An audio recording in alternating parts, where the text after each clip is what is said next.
So, Elaine COUGHLAN of Atlantic Bridge Partners. Welcome to Irish Startup TV. thank you. So it's been a super conference, the IIG conference. Have you got any highlights from today you'd like to share with us? Yeah, very good. I mean, 3 great companies pitched, C Labs and Kinitas, and I'm trying to think of the third, Legal Shine.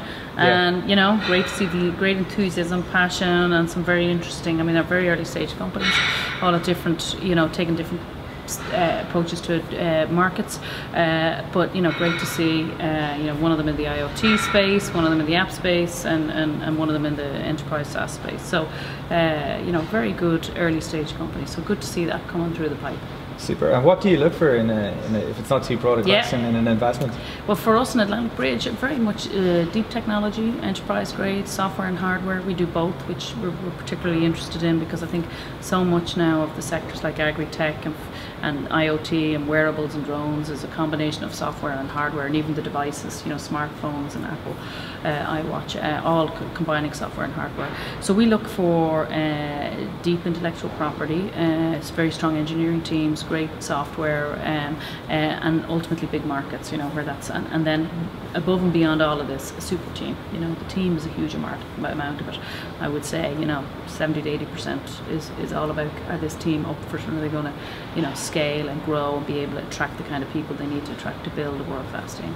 Super. And a final question, I think there's a bit of a dichotomy at the moment globally between whether it's okay to have a lifestyle business or you have to be a unicorn. Have you any thoughts on a lot of cheap money sloshing about? I think you know, unicorns very topical. I think if we look at the Irish experience, we've had plenty of unicorns, but we just don't call them that. We built billion-dollar companies, and you know, it's just another milestone. I think it's important that we get companies of scale, and that we get companies not selling out too early and going further along the journey, and ultimately ending up in an IPO potentially. So I don't get too fixated on what the valuation is, because I think as some of the guys at the panel today said, you know, what your valuation as a private company really isn't highly relevant. It really is about, you know, are your customers happy? Are you scaling? Are you, you know, building value for your customers? And are you building a scalable business? And are you on the journey, you know, a long-term journey to building a globally successful Irish company? So I tend not to get too fixated about that. And I think on the point you make about lifestyle companies, you know, building a global business is tough and it's hard, and it requires making huge sacrifices and having great investors and bringing on board great people, and it's a difficult thing to do.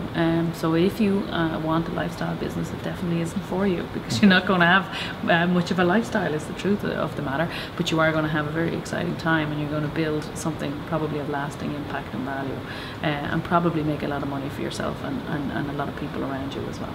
It's a roller coaster. Thanks so much, Elaine. Roller coaster, exactly. Thank you very much. Thanks so much.